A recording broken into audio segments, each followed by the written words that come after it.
Hello, thank you for listening in. This show is about two moms that are raising children on the autism spectrum and what it is to live life on a spectrum. Today, we're here with Bernadette Smith, Director of Community and Corporate Outreach for Sounds of Autism.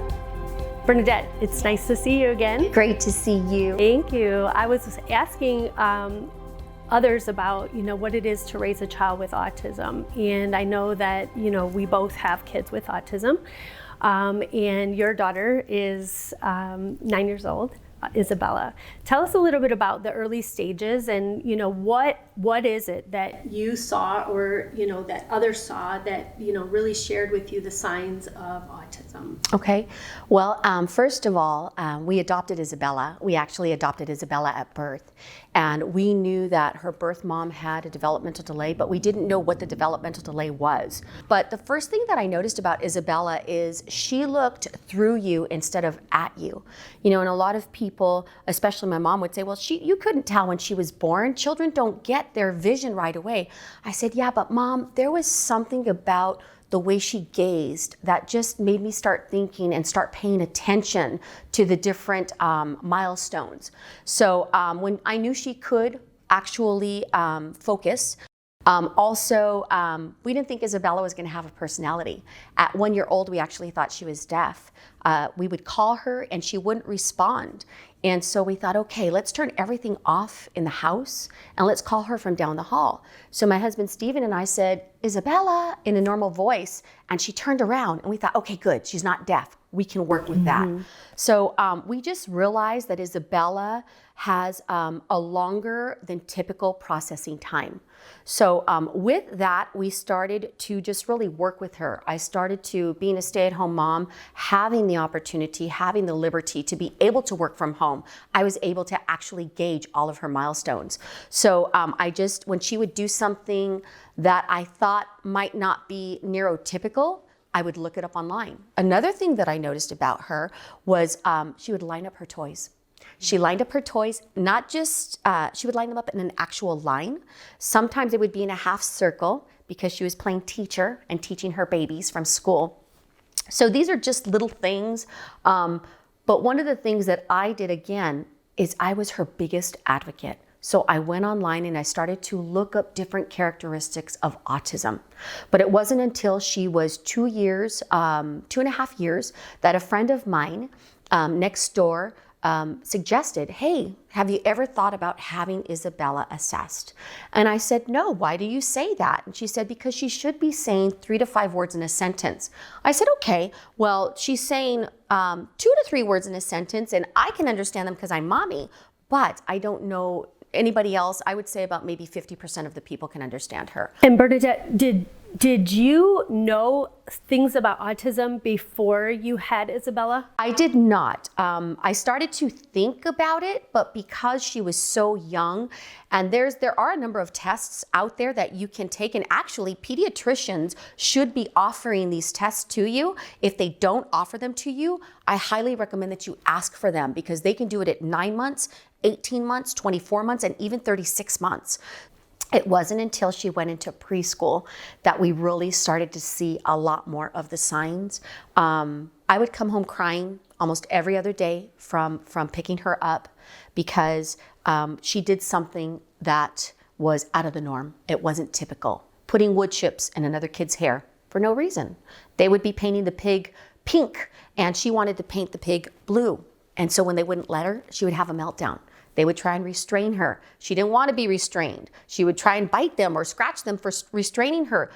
And I think what a lot of educators do not understand is that if you just talk to the child and help the child think through and process what it is that you expect from them and give them the expectation, that really does help them a lot. So it wasn't until a month into school that the school district, the teacher, had a school psychologist come into class. So what they did was they gave us a questionnaire that was filled out by the teacher, filled out by myself and my husband. And then when they did the assessment, they actually found that she was educationally diagnosed to be on the spectrum. Now, the funny thing is they wouldn't say these words to me. They just said that she has a social emotional developmental delay, which is the spectrum. I mean, those are the two difficult things, the two challenges that most individuals on the spectrum have, is in communication skills and social emotional. So once they did that, I felt better, because now at least I have something that I could work with. Yeah. So what was cool is we went from a school and a teacher and a teacher's aide of 22 kids in class, which is not going to allow time to redirect Isabella. We went from that to a special needs class, which I had no problem with, a special needs class where they had 4 teachers and 9 children. So now the ratio is going to be 1 teacher to 2 kids. Isabella just blossomed. She blossomed in kindergarten to the point where once she was diagnosed with a developmental delay, as they called it, she was given something called an IEP, which stands for Individual Education Plan. With this IEP, there are certain goals that she needs to meet. For example, she needs to respond to the teacher and do what the teacher says 80% of the time, but only with 2 asks. So this is something that parents need to understand when they do get an IEP, is they need to learn how to read the IEP. If you don't understand it, ask the special education director or teacher that holds your case for your child, your case manager. Ask them to explain it to you. You have every right to do that. So just moving fast forward, Isabella had met all her goals. So when she went into kindergarten, they took her off of her IEP. I was not happy about that, because I knew she had autism, even though she wasn't medically diagnosed. But they said she met all her goals, so they took her off of it when she went into kindergarten. Kindergarten and first grade were completely fine. Cricket, what was it like for you with Landon? So with Landon, I call it footprint moments as a parent with autism, raising somebody with autism. It's that day that something sticks in your mind and you remember it, and it's very vivid. You know, it's something that I'll remember probably for the rest of my life, because the teacher was actually his daycare teacher, and she said, Miss Barrientos, am I able to speak with you in our office? And I'm like, oh my gosh, what did my kids do? They did something. And when we sat down, she goes, I know this might be really hard for you to hear, but we're seeing some things Landon's going through. And one of them is we think he has an eating disorder. And I was like, well, I notice at home he'll like stuff his mouth with a ton of food, and then he spits it out, and then he eats it again. And so they said, yeah, we're seeing that same thing. And so it could be potentially an eating disorder, but we're also seeing a delay with his processing. And so we're encouraging you to have him assessed, and then we're going to put him into like a preschool.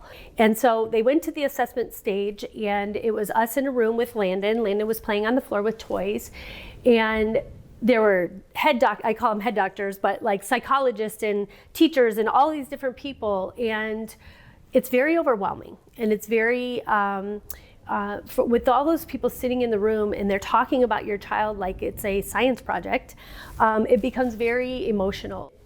For me, it was brand new. Like, it wasn't something I expected. I had no idea what I was dealing with when they were asking me questions. Does Landon know where his ears or his eyes are? Does he know what, his name is? And all these things that he should be doing at that age that he was at, 2.5, 3 years old. I thought he knew. And seeing the signs sometimes, whether you're in the denial stage or you're just uneducated about something, it's very easy to miss. And we know, being parents of autism and being open-minded about it today, that 90% of the child's brain is developed within the first 3 years, first 5 years. And within that 3 years, it's really, really crucial. And now that we know this, and it's something that maybe we had to learn the harder way, we want to share that with our audience. We want to share that with people and let them know, because I think for me, I felt like I was alone in this. I felt like nobody understood anything I was doing and that were around me. And so I was in my own like little world and my depressions as I'm learning that my child is going to be different. And I call it a mourning phase for everybody involved. It is. It's really hard, especially during these times right now, during COVID-19. There's a lot of families that are going to be home from work. There's a lot of families that are going to be spending more time with their children.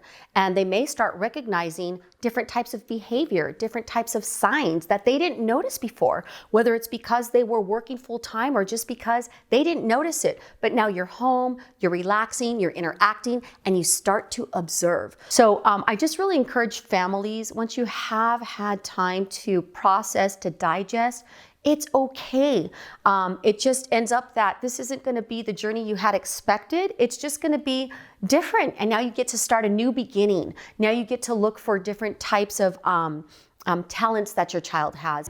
I think as an autism parent, we've been conditioned for their whole lives that we bounce back pretty quickly, especially during crisis. We're capable of really overcoming the emotional side of things now because we've kind of already been through that process. We live life on the spectrum. We live it. After we got through the puberty stage, Landon's been doing really well. He's on the medicine. They're actually talking about now starting to go backwards with the medicine because they feel like he's kind of gotten past all of that, which is another scary point because now we have to start weaning him off of medicine that could trigger him to go back to where we were, 2-3 years ago, which is really scary for a parent. So right now, Landon's at that 17, 18 stage in life. And this is probably one of the scariest times for me as a parent because Landon's going to be an adult. And I know he's developmentally delayed 2 years, possibly more, and especially when it comes to adult decisions.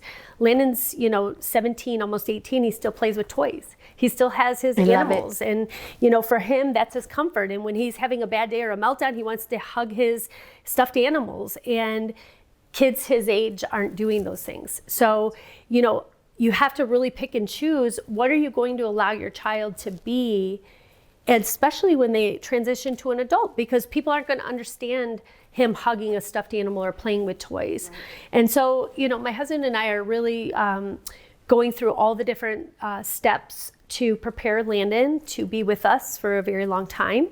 And eventually, we think that we will probably put him in an independent home where he can be with other kids like-minded that are about the same age, so he can build that socialization and friendships, but also because there's probably going to be a day where we feel that we will pass and Landon's going to be left on this earth to fend for himself.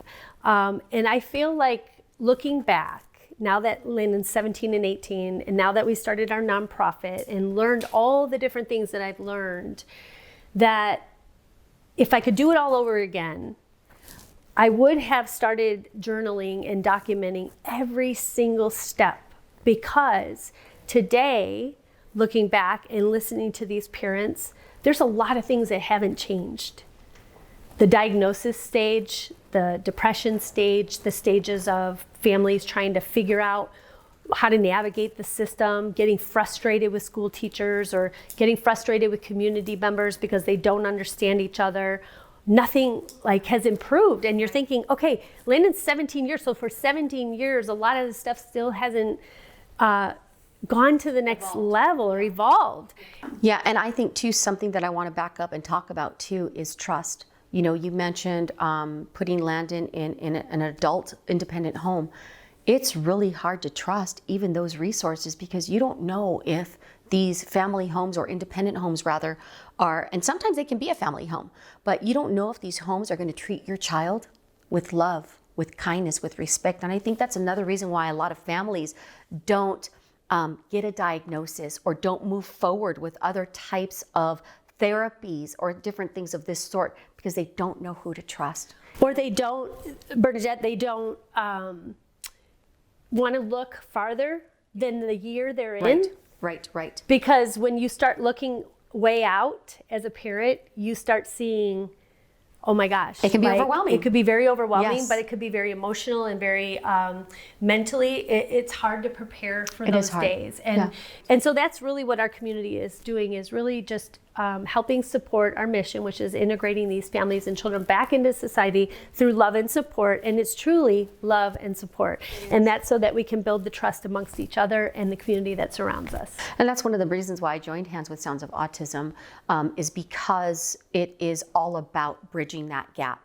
And not just bridging the gap, like right now, the gap that I feel we're bridging, I'm hoping is going to be with you parents out there that may be feeling something. You don't know what it is. You can relate to some of the things that we're saying, but you're afraid. You're afraid to take that next step. You don't know who to trust. You don't know where you should go to actually get a diagnosis because you're not sure if you're going to be able to handle hearing what they're going to tell you. Or maybe the pediatrician that you did go to said that your child's perfectly fine, yes, and you know they're not. Yeah. I mean, that's one of the things that I often think about. You know, Isabella's very high functioning, but I just knew there was something. So parents out there that have that gut feeling, I really want to encourage you to go with your gut feeling, because it's better to be safe than sorry. Because if there is something that you see, go with your gut feeling. Go with what you feel inside, because chances are it is.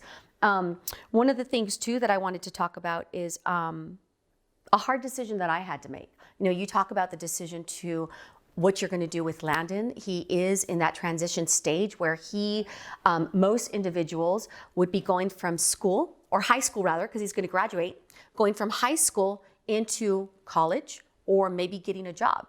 We don't know what that looks like for Landon just yet. You're going through those steps right now. For Isabella, I had to make a decision about pulling her from her school that she loves. I pulled her from a school that she loves because they were not meeting her needs. And they actually, they tried to discredit that she actually was on the spectrum because we didn't have a medical diagnosis, which we're working on right now, but she did have an educational one. So that's another thing I want to share is, an educational diagnosis will not hold water to get your child the services they need in school. But it wasn't until I got Isabella diagnosed with ADHD that they started jumping through hoops. I had requested it's called a psychoeducational analysis.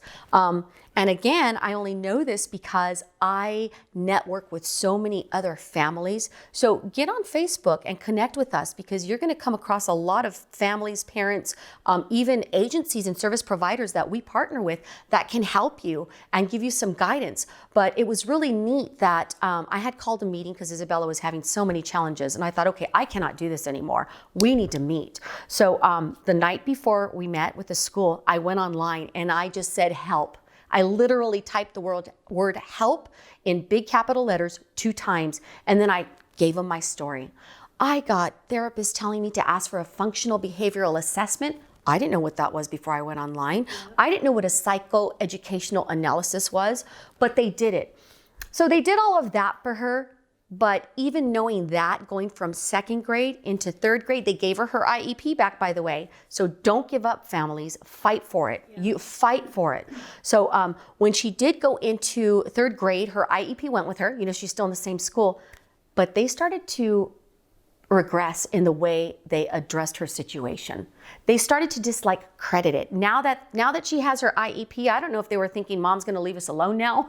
Mom's not going to fight for what she believed. I don't know what they thought, but it's almost like if they slacked off. They weren't doing what they were supposed to do.